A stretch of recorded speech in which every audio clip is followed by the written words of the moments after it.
இதை நீங்கள் எல்லாத்துக்கும் பயன்படுத்தணும். தேவன் தந்தார், நான் சேமித்து வைக்க வேண்டும். தேவன் தந்தார், ஞானமாய் பாதுகாக்க வேண்டும். தேவன் தந்தார், பத்திரப்படுத்த வேண்டும். தேவன் தந்தார், அநேகருக்கு தர வேண்டும். இதை விசுவாசிக்காதன் எவனோ அவன் ஆக்கின தீர்ப்புக்கு உட்பட்டாயிற்று. நான் சொல்ல வந்த வார்த்தை கவனியங்கள். நான் சொல்ல வந்த வார்த்தை 2 காரியங்கள். ஒன்று, prepare for the future.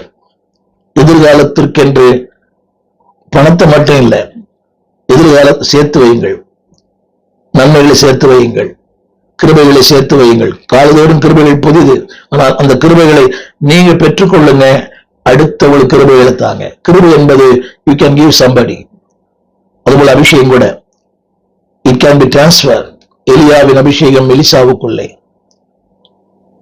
மோசேயின் அபிஷேகம் யோசுவாவுக்குள்ளே.